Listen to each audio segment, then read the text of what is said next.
Sometimes the most powerful people in the room are not the ones sitting at the head of the table.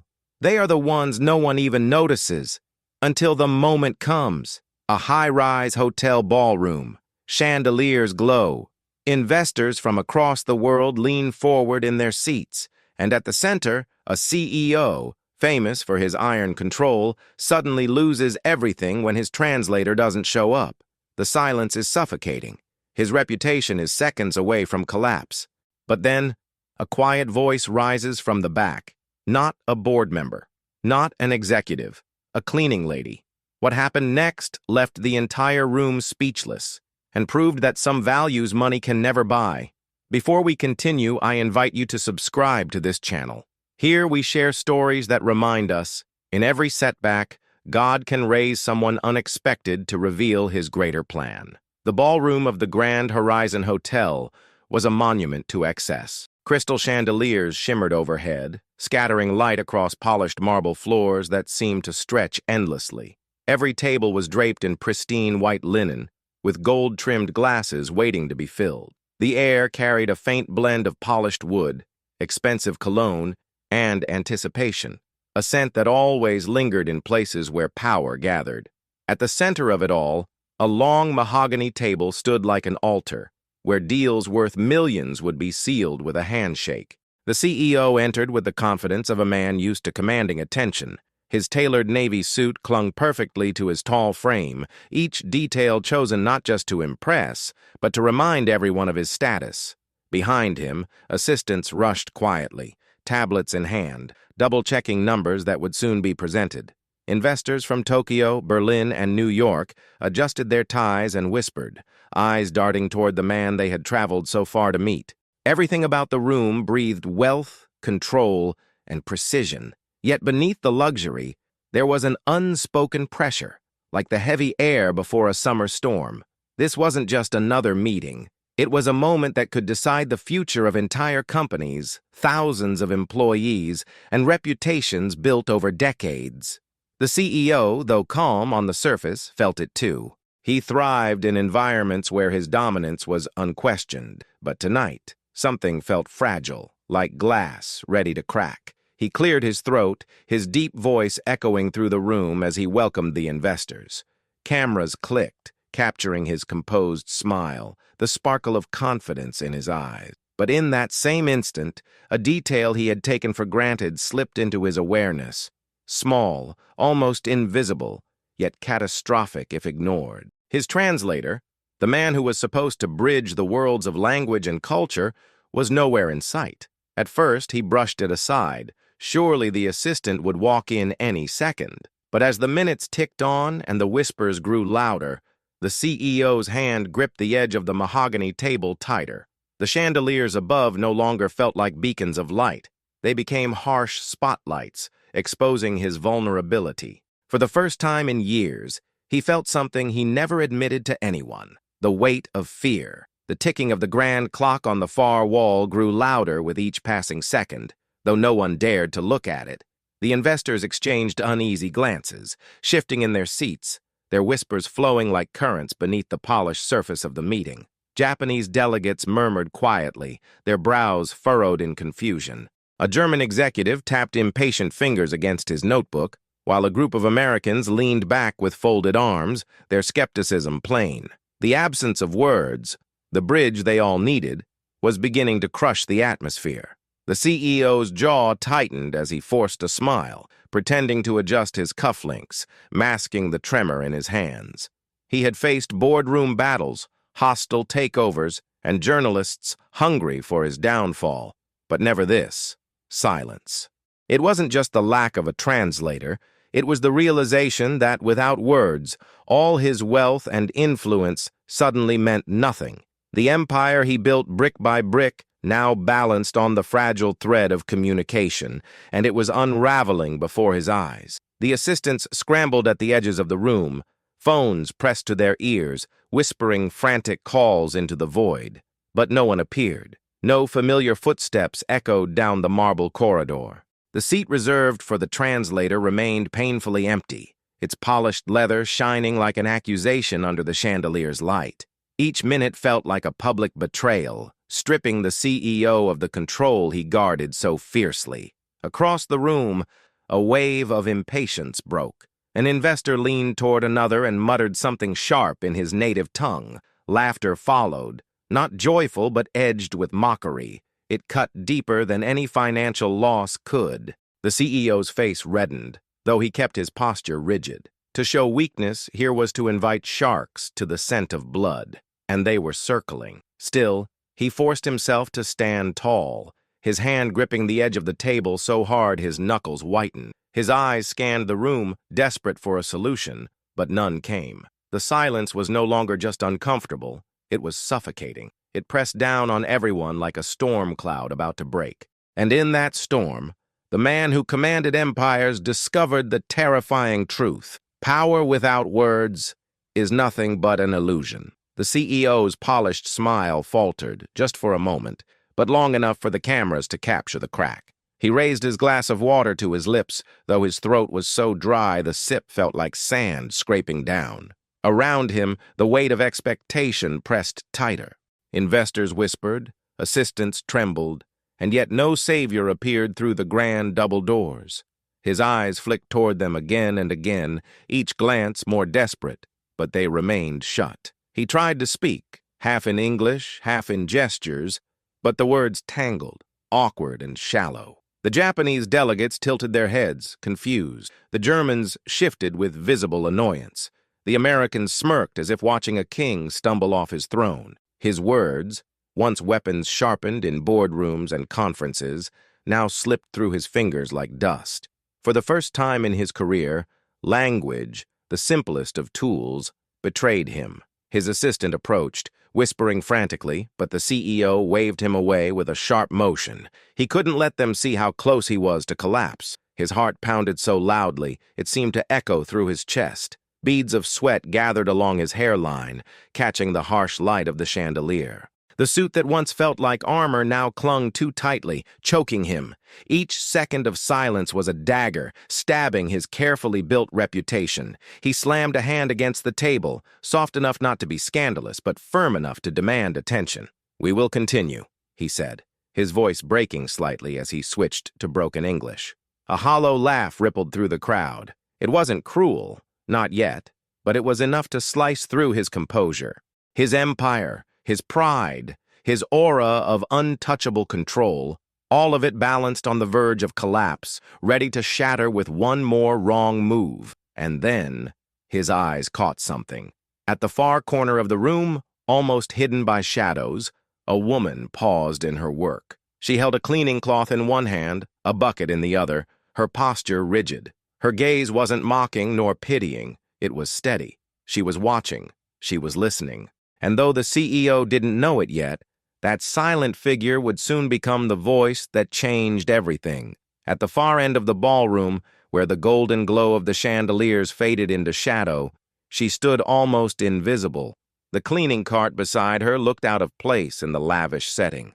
Plastic wheels on marble, a bucket filled with soapy water, rags neatly folded. She had been moving silently along the walls, polishing the mirrored panels no one ever noticed, when the tension in the room froze her steps. Now she stood still, her breath caught, eyes fixed on the scene unfolding. Her uniform was plain, navy blue with sleeves rolled up, the kind of clothing that erased a person into the background. Yet her eyes, dark, alert, unshaken, told a different story.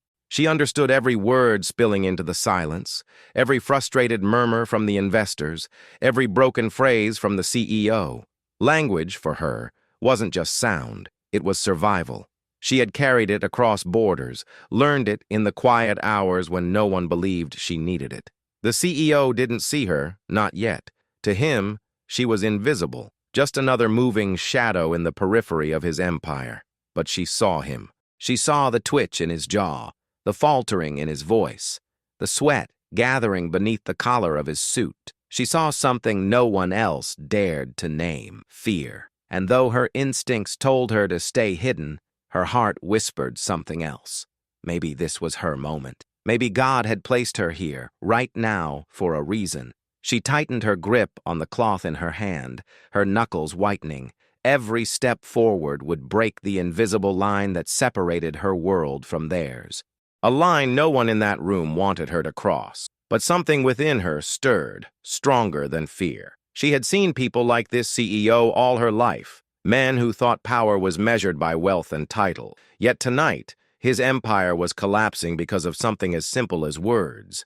Words she carried fluently in her mind. Her chest rose and fell as if preparing for battle. She looked at the investors, then back at the CEO, and for a brief second, the thought blazed through her. If I speak now, everything changes. She didn't yet know how the room would react, or if they would laugh in her face. But in the silence, thick as stone, one truth became undeniable.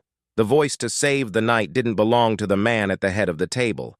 It belonged to the woman in the shadows. The tension in the ballroom had reached its breaking point. Investors exchanged glances heavy with impatience, some already shifting in their seats as if preparing to leave. The CEO stood rigid, a statue carved from pride and desperation, his lips pressed into a thin line. Every second, without words, was a nail in the coffin of his authority. The silence was no longer an absence of sound. It was humiliation, echoing louder than thunder. And then it happened. A soft voice, steady yet hesitant, rose from the back of the room. "Excuse me."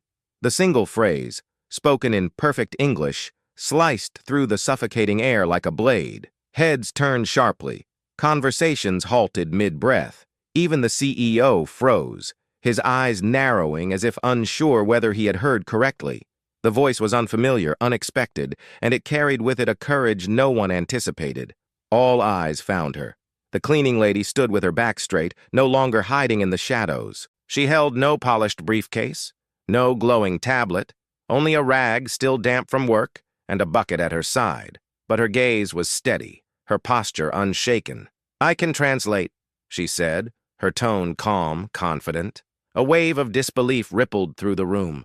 Some investors chuckled under their breath, others leaned forward, intrigued. The CEO's assistants stared in shock, as if the walls themselves had spoken.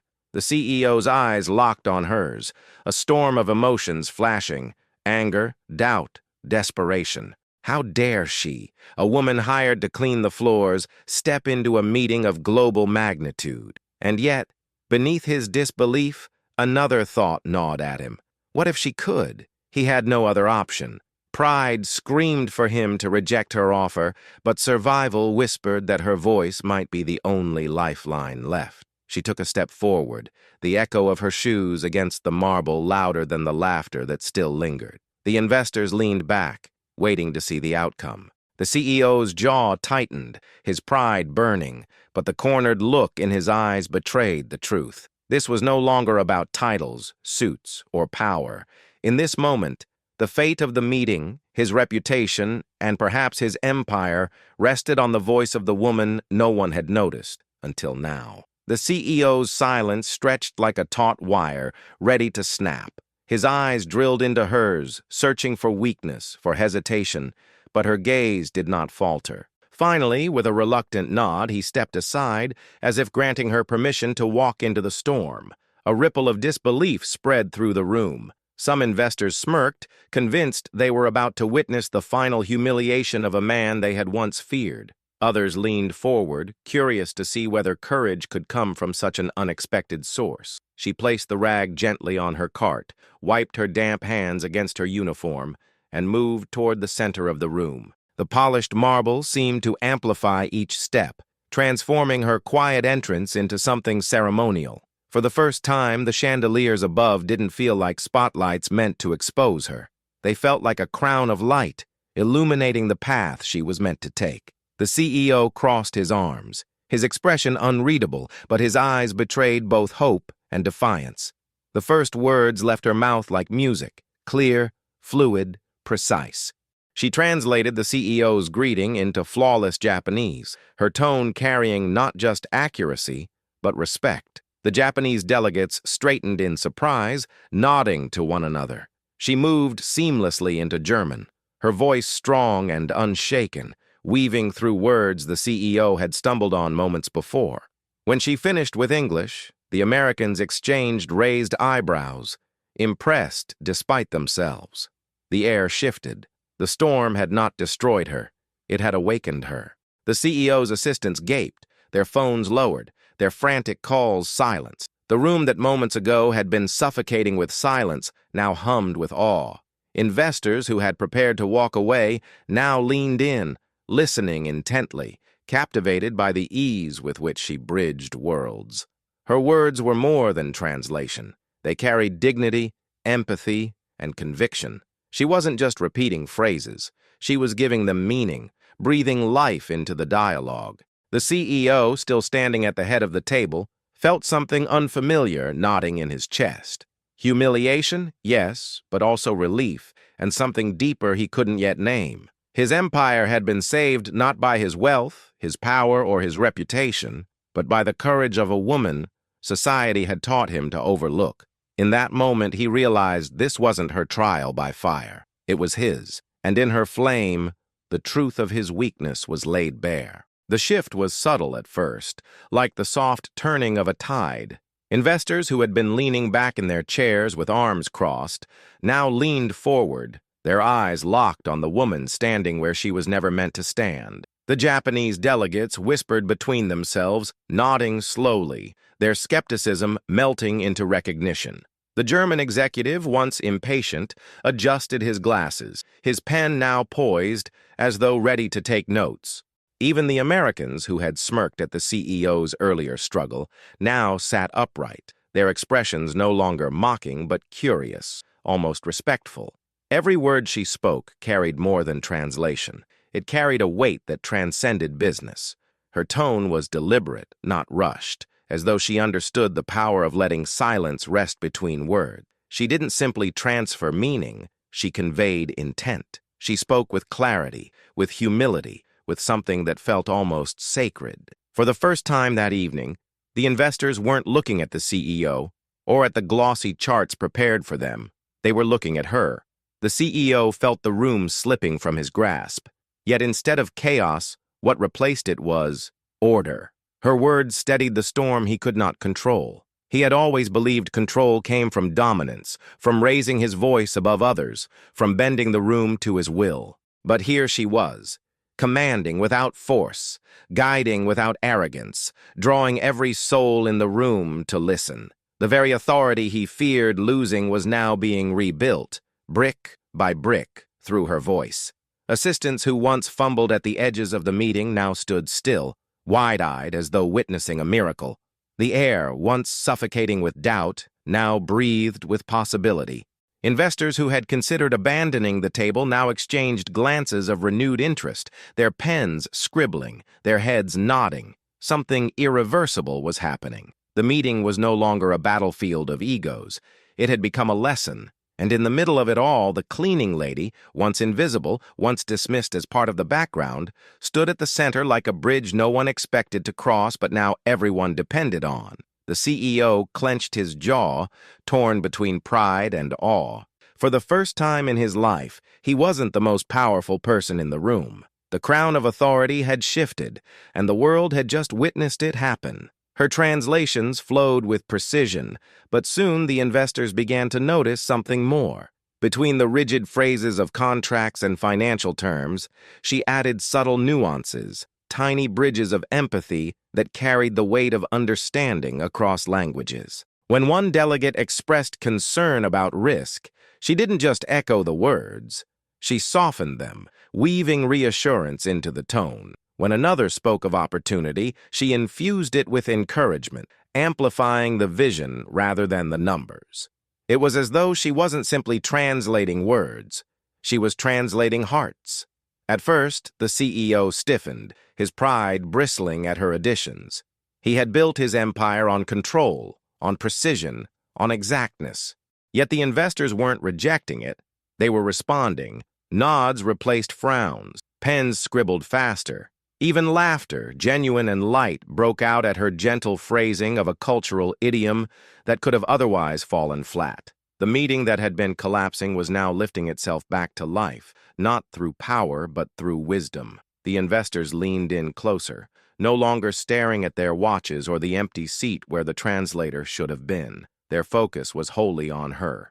Her presence radiated calm in the midst of what had been chaos. Every gesture of her hands, every pause in her voice carried an authority that no title could buy. It was the kind of wisdom forged in silence, shaped by years of listening while being overlooked. And now it bloomed in the most unlikely of places. The CEO sat motionless, his fingers interlocked tightly, watching as the control of the room slipped further from his grip. Yet beneath the sting of humiliation, something deeper gnawed at him. He realized that she wasn't undermining him, she was saving him. The very people who might have abandoned him were now staying, intrigued, even inspired. And though his ego resisted, he couldn't deny the truth. This woman was holding his empire together better than he ever could alone. For the first time, the grand ballroom felt different. It was no longer a stage for wealth, deals, and dominance. It had become a sanctuary of humility, where wisdom rose from the least expected place. The investors knew they were witnessing something extraordinary, not a routine negotiation, but a revelation. And as her words continued to fill the room, the thought became undeniable. Perhaps God had chosen her voice in this very moment to remind them all of what truly mattered. The CEO sat in silence, his body rigid but his mind unraveling. Around the table, the investors leaned toward the woman who had once been invisible, hanging on her every word. Their pens scratched eagerly across paper, their heads nodded with approval. Their questions, once sharp and cold, were now softened by genuine curiosity. The empire he had fought to preserve was no longer slipping through his fingers. It was being rebuilt brick by brick, not by him, but by her. For a man who had spent a lifetime believing power was his birthright, the realization was unbearable. His chest tightened with a mix of humiliation and awe. He wanted to dismiss her, to reclaim control, to remind everyone who he was. Yet every attempt at pride dissolved when he looked at their faces. The investors weren't looking at him anymore. The room no longer belonged to the CEO, it belonged to the cleaning lady. She finished translating another complex negotiation point, and as her voice faded into silence, something remarkable happened. The Japanese delegate, who had remained stoic until now, gave a deep bow in her direction, not to the CEO. The German executive raised his glass toward her as if in a toast. Even the Americans exchanged subtle nods of respect. Recognition had shifted, not through wealth or authority, but through the courage and wisdom she carried in her words. The CEO's eyes burned, not with anger, but with something more painful, truth. He leaned back slowly in his chair, his hands loosening from the iron grip they held on the table. For the first time in his career, he allowed himself to see the room not as a stage where he stood above others, but as a mirror reflecting his emptiness. His empire, his success, his power, all of it had been exposed as fragile. And here, in front of him, stood the woman who revealed it without raising her voice. As the meeting continued, he found himself unable to resist a quiet nod in her direction. It was small, almost imperceptible, but it was there, an acknowledgement, a confession of defeat, and a whisper of gratitude. He didn't yet have the courage to speak it aloud, but deep within, he knew. She had saved him. She had saved everything. And for the first time in his life, the man who thought he needed no one recognized that true greatness often comes from those the world chooses not to see.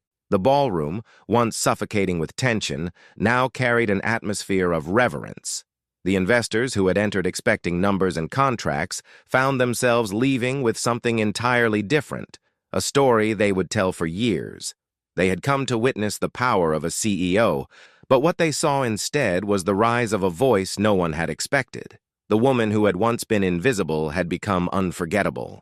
As the final translation ended, the delegates applauded softly, some even standing. It wasn't a standing ovation for a business deal. It was for her, for the courage to step forward, for the wisdom to guide them, for the humility that disarmed pride. Cameras that had once captured the CEO's every gesture now lingered on her, recording the moment history slipped through the cracks of power and shone through an ordinary life. The CEO remained seated, his eyes fixed on her. In his chest swirled emotions he couldn't name: pride, humiliation, gratitude, awe. He had always believed that money could solve any problem, that power could silence any storm. But tonight had proved him wrong. When wealth failed, when influence crumbled, it wasn't a contract or a title that saved him. It was the courage of someone the world dismissed, a courage money could never buy. She gathered her rag and bucket again, ready to return to her shadows. But as she turned, the room stayed silent, eyes following her. The CEO rose slowly, his polished shoes echoing on the marble floor. He didn't offer applause nor empty words. Instead, he simply bowed his head, a gesture so small and yet so heavy it shifted the air once more. In that bow was recognition, humility, and a confession he could never put into words. The chandeliers above flickered, casting golden light across her path as she walked away. The investors knew they had witnessed more than a meeting. They had witnessed a lesson. True power is not found in titles or wealth, but in the courage to rise when no one expects you to. And as the doors closed behind her, the echo of her voice remained in the room, a reminder that sometimes the greatest victories come from those the world never bothers to see. Sometimes the most extraordinary moments are hidden in the most ordinary lives. That night wasn't about contracts, profits, or power. It was about humility breaking through pride, and about a voice rising from the shadows to remind everyone that true greatness doesn't need a title. The CEO thought he owned the room, but God showed that influence can come from the least expected places. As Scripture says, "But God chose the foolish things of the world to shame the wise. God chose the weak things of the world to shame the strong." 1 Corinthians 1:27. Her courage became a testimony that night, a testimony that in silence God can raise a voice, in weakness He can show strength, and in invisibility He can reveal the kind of value money could never buy. And now, I turn to you. Have you ever witnessed a moment when someone unexpected rose with courage and changed everything? Share your experience in the comments. We would love to hear your story.